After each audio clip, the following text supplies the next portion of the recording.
Grilling burgers isn't as straightforward as many people think. Whether it's cooking over heat that's too low, pressing the patties down on the grill, or handling the meat too much, there are plenty of common errors that can ruin your results. Here are the most frequent burger grilling mistakes people make.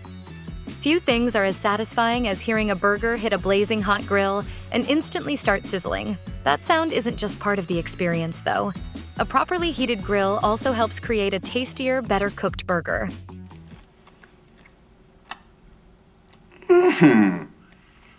This is a tasty burger. To get the best results, start by lighting your grill properly and giving it enough time to reach full heat. Don't rush the preheating process.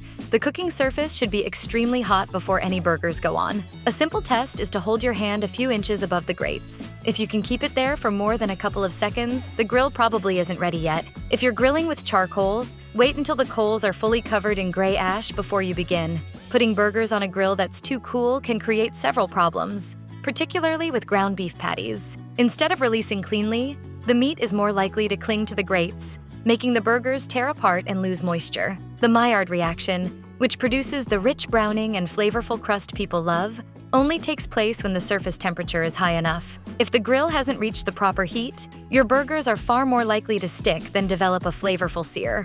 Fortunately, this is one of the easiest grilling mistakes to avoid. Give the grill a little more time to heat up, and you'll be rewarded with burgers that cook more evenly and release from the grates with ease.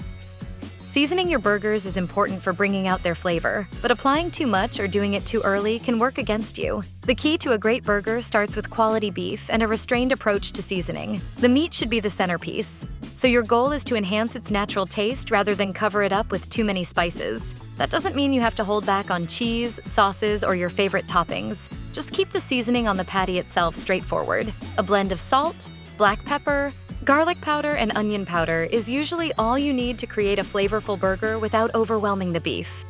Most people have watched a burger start out thick and oversized, only to end up much smaller once it comes off the grill. That's completely normal. As the fat renders during cooking, burger patties can shrink by around 30%, depending on how they're prepared. How much a burger contracts is influenced by several things, including its fat content, moisture level, and cooking temperature. That's why it's a good idea to account for shrinkage when forming your patties. Make them a little wider than your buns so they'll still fit properly after they've finished cooking. Forming burgers into broad, flatter patties is one of the simplest ways to prevent them from turning into the thick, puck-shaped burgers everyone wants to avoid.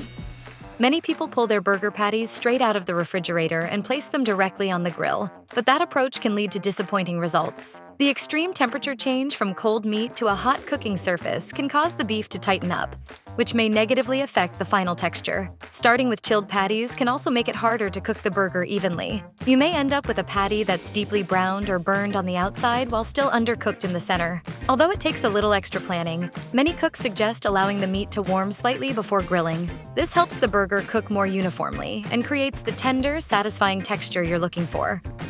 One mistake many people make when grilling burgers is moving them straight from the grill onto the bun and taking a bite immediately. We understand the temptation. The burger looks incredible and you're ready to eat, but it still needs a little more time before it's truly finished. Just like steak and other grilled meats, burgers benefit from a short resting period after cooking. Giving the patty a chance to sit allows the juices to settle back into the meat, creating a more flavorful bite and reducing the amount of liquid that spills out when you eat it. If you skip the resting step and go straight from the grill to your plate, those flavorful juices are more likely to run out instead of staying inside the burger. A few extra minutes of patience can make a noticeable difference, so let your burger rest before serving. Smash burgers have become incredibly popular, leading plenty of home cooks to believe that pressing a burger into the grill is the secret to better flavor, quicker cooking, and a crispier crust. In reality, that technique isn't always the right choice. Flattening burgers or steaks, chicken, and other cuts of meat can create several problems, from triggering grease flare-ups on the grill to leaving you with meat that's far less flavorful than it should be. Every time you press on a burger, you're squeezing out the fat and juices that help keep it moist as it cooks. Those flavorful liquids end up dripping into the fire instead of staying in the meat where they belong. The result is often a dry, overcooked burger that nobody is hoping to eat, regardless of how they prefer it prepared. If you're aiming for authentic smash burgers, you'll need to cook them on a flat griddle or another solid cooking surface rather than directly on grill grates.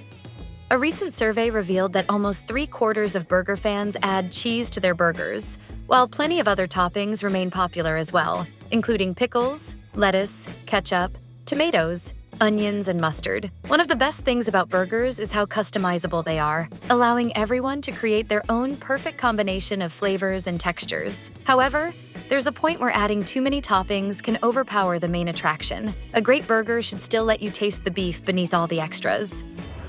One burger with 4 slices. Sorry, we can't do that. Just put 4 slices of cheese on a burger. Mike Puma, founder of Gotham Burger Social Club, recommends keeping things simple by sticking to around 2 toppings and a sauce. A burger should look appealing, but it also needs to be practical to eat. Stacking it so high that you can barely take a bite defeats the purpose. The goal is to create a burger that fits comfortably in your hands and still allows the flavor of the patty to shine through. Too many toppings can completely hide the taste of the beef, and after all, isn't the burger itself supposed to be the star of the meal? Once your burgers are on the grill, resist the urge to keep moving them around. Constantly handling them can hurt both their appearance and their flavor by the time they're done. The best approach, according to grilling experts, is to set the burgers on the grates and leave them alone until it's time to flip. Chef and sommelier Laura Pauly explains, let it cook for about 3 to 5 minutes, depending on size and desired level of doneness, then flip only once to finish cooking. Never pressing down on the burger. Leaving your burger alone while it cooks helps it stay much juicier. And the same advice applies to steaks, pork chops, chicken, and other meats. It can be tempting to keep checking or moving your food to make sure everything is cooking properly, but that's usually unnecessary. When it comes to burgers, giving them time to cook undisturbed is one of the smartest things you can do. Show a little patience, and you'll end up serving burgers that everyone at the cookout will remember. Choosing leaner meat can be a smart option for everyday eating, but when it comes to grilling burgers, cutting back too much on fat often means giving up flavor and juiciness. A great burger is all about the right balance, so this probably isn't the meal to focus on trimming every calorie. According to Hormel contributor and New York caterer chef Vanessa Kuntov, ground chuck with an 80-20 lean-to-fat ratio is the ideal choice. In general, beef with a higher fat content will produce a more tender, flavorful burger that holds up well on the grill. Of course, there are lighter alternatives if that's what you're after, including turkey burgers and plant-based patties. But if you've decided on a classic beef burger, choosing meat with enough fat will make a noticeable difference in the final result. Instead of sacrificing flavor with ultra-lean beef, balance the meal by serving your burger alongside vegetables or another lighter side. When you're making burgers, treat the ground beef differently than you would if you were preparing meatballs or meatloaf. A good burger should deliver the same rich flavor from the first bite to the last, which means the fat needs to stay evenly spread throughout the patty. If you spend too much time kneading or mixing the meat, you'll smear and break down that fat, reducing the juicy texture you're trying to preserve. The end result is often a dry, bland burger that falls well short of its potential.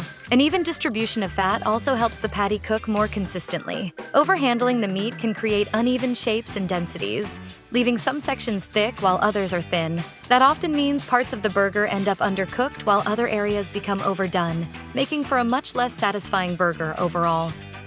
You want to avoid cooking your burgers until they're dry, tough hockey pucks. But you also don't want to serve an undercooked patty to someone expecting a medium or medium-well burger. Getting the timing right is essential.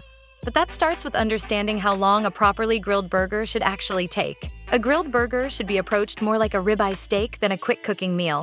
Forget rushing the process or smashing the patty on the grill just to create a fast crust. The best results come from patience and careful cooking. James Zamory, a chef at Carnal in Bellingham, Washington, recommends taking a slower approach and letting the burger cook gently before giving it time to rest on a cooler section of the grill. Many people think burgers are meant to be cooked as quickly as possible, but a truly well-prepared grilled burger can take around 30 minutes from preparation to serving. Keep the smash burgers for the griddle and give traditional grilled burgers the time they deserve. Yeah, just another beautiful day in paradise.